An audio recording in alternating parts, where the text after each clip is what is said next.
Alright guys, this is my, or what used to be my Back to Eden garden. Now it's my Back to Weeden garden.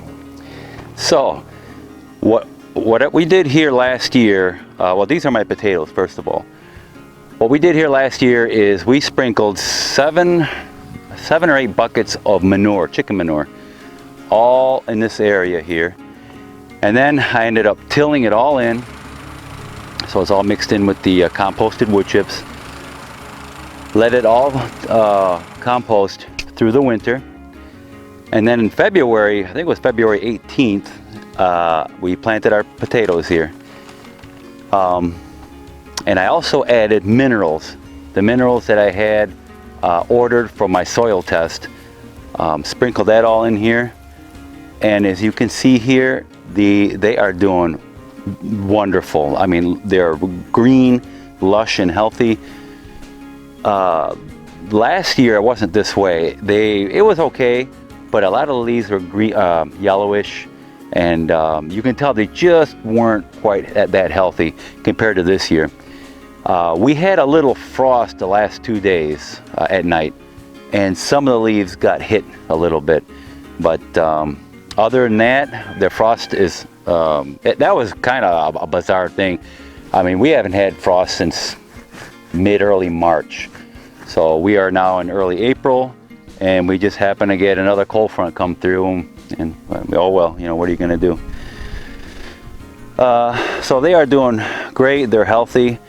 And also here I put the weed barrier cloth down. I just rolled it out here and folded the ends over and made them to fit between each row here. Now I left approximately, I don't know, 8 to 12 inches between the plants, or between each row between the plants. So more stems, if they need to come out, they can come out, of course. So this is to keep the weeds down, and whatever weed that comes through here is no big deal. I can pick it out. You know, that's not a big deal.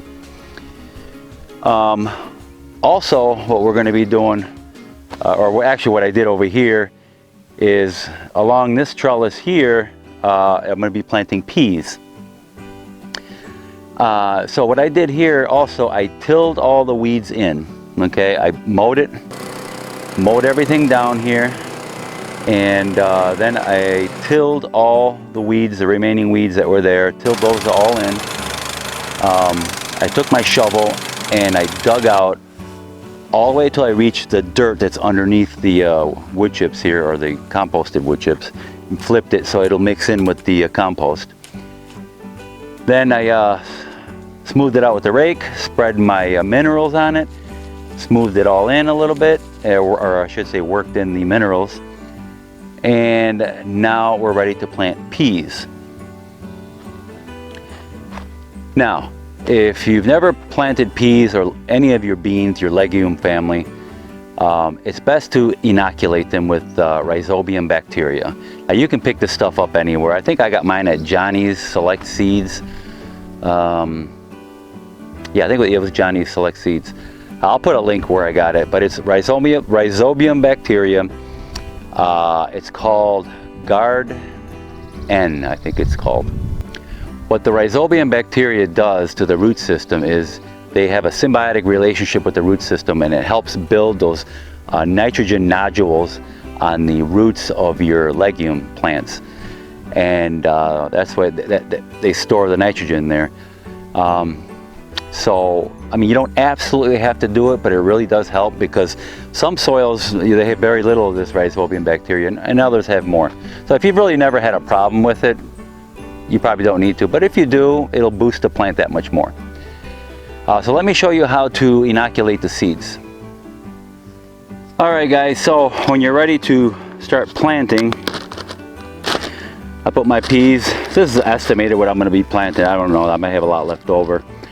But what you want to do, get your inoculant, the Rhizobium, and just sprinkle a little bit in there. It doesn't have to be a whole lot.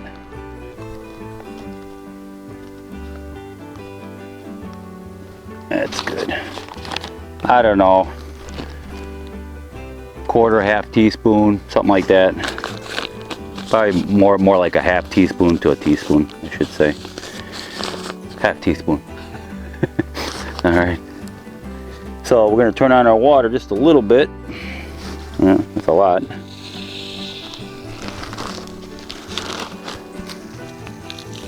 And then make sure it's not scalding hot water. And just enough to cover them. Maybe a tad more because they're going to soak this up. That's good. And then we're going to Ziploc this up. Give it a good mix.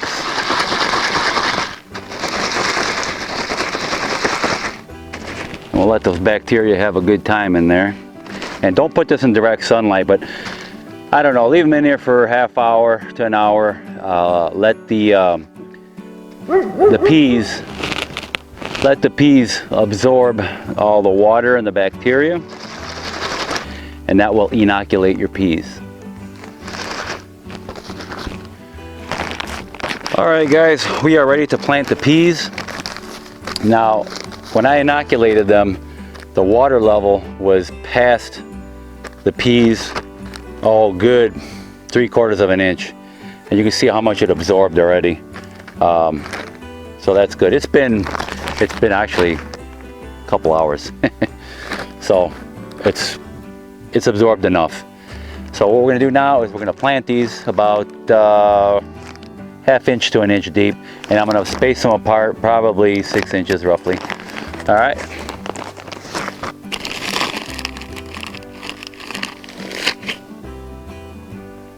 About an inch deep, 6 inches apart.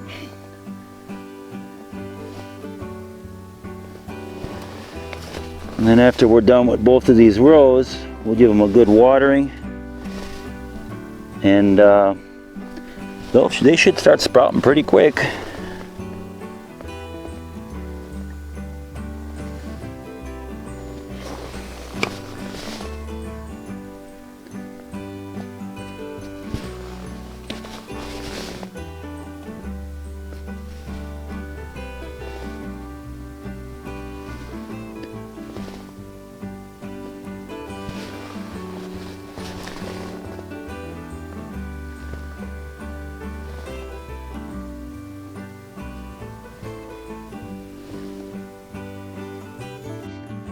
All right, guys, that is it. I got the peas all planted.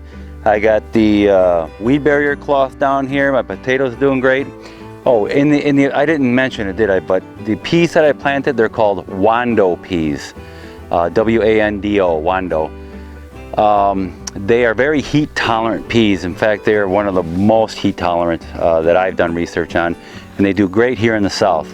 So if you live where it's pretty hot, try the Wando peas. They are a shelling pea. They're not like sweet peas where you can just eat the whole thing.